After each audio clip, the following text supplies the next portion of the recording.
बहुत बड़ी खबर के साथ अल फलाह मुस्लिम वेलफेयर सोसाइटी ने छत्तीसगढ़ वक्फ बोर्ड में रजिस्ट्रेशन के लिए आवेदन किया है। इस पर वक्फ बोर्ड के अध्यक्ष डॉक्टर सलीम राज ने न्यूज 18 से खास बातचीत की। डॉक्टर सलीम राज ने कहा कि इस सोसाइटी के आतंकवादी संगठन से जुड़े होने की आशंका है। दिल्ली ब्लास्ट के जो संदिग्ध हैं अल फलाह यूनिवर्सिटी से ही थे। इस वेलफेयर सोसाइटी के अल फलाह यूनिवर्सिटी से क्या कोई तार जुड़े हुए हैं? जब तक इन सवालों के जवाब नहीं मिलेंगे तब तक आगे कार्रवाई रोकी गई है। दुर्ग जिले से रजिस्ट्रेशन के लिए आवेदन आया है। पिछले दिनों दुर्ग एटीएस ने 2 नाबालिगों को भी पकड़ा था। आईसिस से संपर्क के चलते गिरफ्तारी हुई थी। डॉक्टर सलीम राज ने कहा कि छत्तीसगढ़ शांति का टापू है। ऐसी या इस तरह की कोई भी संस्था यहां फलने फूलने नहीं दी जाएगी। डॉक्टर सलीम राज ने यह भी साफ किया कि अल फलाह यूनिवर्सिटी आतंकवादियों का अड्डा बन चुकी है। यह संस्था भी ऐसी हो सकती है, इसीलिए जांच की जा रही है।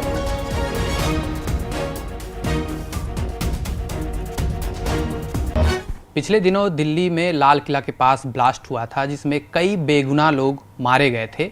और उसके बाद जो जांच एजेंसियां हैं वो अल फलाह यूनिवर्सिटी की जांच कर रही हैं और उसी से जुड़ी एक संस्था अल फलाह मुस्लिम वेलफेयर सोसाइटी ने छत्तीसगढ़ वक्फ बोर्ड में आवेदन किया है पंजीयन के लिए। हमारे साथ छत्तीसगढ़ वक्फ बोर्ड के अध्यक्ष डॉक्टर सलीम राज हैं, उनसे सीधे बात करते हैं। कैसी ये संस्था है, आपके पास आवेदन आया है पंजीयन के लिए? नहीं, अल फलाह संस्था का पंजीयन के लिए आवेदन आया है और दूसरा पक्ष भी आया है कि ये संस्था संदिग्ध है, इसकी जांच होना चाहिए। और दिल्ली अल फलाह यूनिवर्सिटी से इनके कहीं ना कहीं तार जुड़े हुए हैं, तो इसकी एक निष्पक्ष जांच की जाएगी। निष्पक्ष जांच के बाद इसका पंजीयन किया जाएगा। दुर्ग जिले से इसने आवेदन किया है और पिछले दिनों दुर्ग जिले में ही 2 नाबालिगों को एटीएस ने गिरफ्तार किया है। कहीं ना कहीं वो आईएसआईएस के संपर्क में थे। नहीं, जो कुछ मुस्लिम संस्था के लोग वक्फ बोर्ड में आके अल फलाह के बारे में बताया कि साहब ये आतंकवादी संगठन है, आतंकवादी संगठन होने के कारण ये भिलाई और दुर्ग में फल फूल रही है, इसकी जांच होना चाहिए। तो अल फलाह यूनिवर्सिटी आतंकवादियों का अड्डा तो बन चुका था, तो इसकी भी जांच होना चाहिए। एक हमारा शांति का टापू छत्तीसगढ़, सामाजिक समरसता बने रहे, इस टाइप की कोई भी संस्था को छत्तीसगढ़ में फलने फूलने नहीं दिया जाएगा। जो अल फलाह यूनिवर्सिटी है उसमें जो डॉक्टर्स थे वो इस ब्लास्ट में शामिल होने बताए जाते हैं। क्या लग रहा है छत्तीसगढ़ में भी कोई साजिश रची जा रही है क्या ऐसी? नहीं, अल फलाह यूनिवर्सिटी में पहले गरीबी के कारण आतंकवादी बनते थे, बोला जाता था। गरीबी के कारण मजबूरी में बनते थे।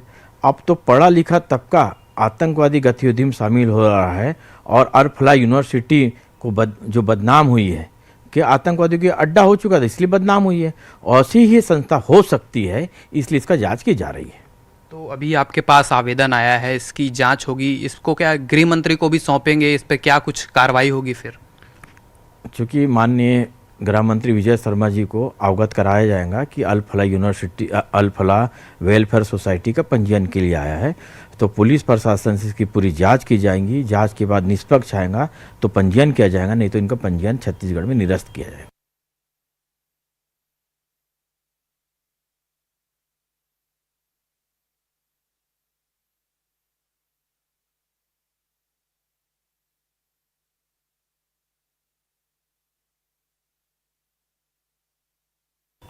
पिछले दिनों दिल्ली में लाल किला के पास ब्लास्ट हुआ था, जिसमें कई बेगुनाह लोग मारे गए।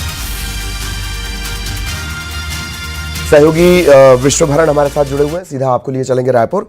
विश्वभरण, अगर वाकई ये कनेक्शन है तो ये बेहद बेहद गंभीर है, वो भी तब जबकि दुर्ग में एटीएस की निगाहें या एटीएस के रडार पर दुर्ग रहा है। जी लल्ली जी, बिल्कुल संवेदनशील मामला है, जहां छत्तीसगढ़ वक्फ बोर्ड में ये जो अल फलाह मुस्लिम यूनिवर्सिटी अल फलाह मुस्लिम जो वेलफेयर सोसाइटी है उसने जो है वो आवेदन किया है और ऐसी जो है वो शक जताया जा रहा है कि जो हरियाणा की जो यूनिवर्सिटी है अल फलाह यूनिवर्सिटी, उससे इसके तार जुड़े हो सकते हैं। अब इसको लेकर जो है जांच पड़ताल शुरू कर दी गई है। जब डॉक्टर सलीम राज से हमने बात किया तो उन्होंने साफ कहा है कि वहाँ के दुर्ग के कुछ लोगों ने इसकी शिकायत भी की है कि ये आतंकवादी संगठन से जुड़ा हो सकता है, इसकी पूरी जाँच होनी चाहिए। इसके लिए जब हमने उनसे बात की तो उन्होंने साफ कहा कि इसको गृह मंत्रालय के पास भेजा जाएगा और गृह मंत्री विजय शर्मा से इसकी जांच पड़ताल कराई जाएगी और हमारे सामने ही उन्होंने उनको जांच के लिए इस प्रतिवेदन को जो है वो सौंपा है। एक गंभीर मामला है और दुर्ग से इस सोसाइटी ने जो है पंजीयन के लिए आवेदन किया है, क्योंकि पिछले दिन जो दो नाबालिग हैं उनको एटीएस ने सिर्फ इसलिए गिरफ्तार किया था क्योंकि उनके जो संपर्क थे वो आईएसआईएस से जो है वो जुड़े हुए शामिल हो रहे थे। और पिछले दिनों जो दिल्ली में ब्लास्ट हुआ था उसमें कई जो बेगुनाह हैं वो मारे गए थे और जो डॉक्टर जो संदेही हैं इस ब्लास्ट के वो जो है अल-फलाह यूनिवर्सिटी से संबंधित बताए जाते हैं। इस कारण ये जो है काफी गंभीर हो गया है, क्योंकि अभी जो पोर्टल में अपलोड करने का काम भी चल रहा है जो वक्फ बोर्ड की संपत्तियां हैं, और इसी बीच ये आवेदन आया है और खासकर कि ये आवेदन दुर्ग से आया है जहां पर लगातार जो है कार्रवाई एटीएस ने की है। तो ये बड़ी गंभीर विषय है छत्तीसगढ़ के लिए। क्या छत्तीसगढ़ की फिजा खराब करने की कोई कोशिश हो रही है? इसकी पूरी जांच की जाएगी और डॉक्टर सलीम राज ने साफ कहा है कि इसकी पूरी जांच करने के बाद ही आगे बढ़ा जाएगा, नहीं तो इसे रद्द कर दिया जाएगा, क्योंकि ऐसी आशंका जताई जा रही है कि ये जो संस्था है वो आतंकवादी संगठन से जुड़ी हो सकती है, क्योंकि पिछले दिनों ब्लास्ट भी हुआ है और उसमें अल-फलाह यूनिवर्सिटी का नाम आया है, क्योंकि वहां के जो डॉक्टर्स थे वो इसमें जो है वो पूरी तरह शक के घेरे में है और जो जांच एजेंसियां हैं उस यूनिवर्सिटी में जो है वो लगातार जांच कर रही हैं। ऐसे में इसका आवेदन आना काफी गंभीर विषय है। अब इस पे जांच हो रही है, उसके बाद आगे कार्रवाई की जाएगी। ललित जी। बिल्कुल बिल्कुल, और बहुत बहुत धन्यवाद आपका इस तमाम जानकारी के लिए।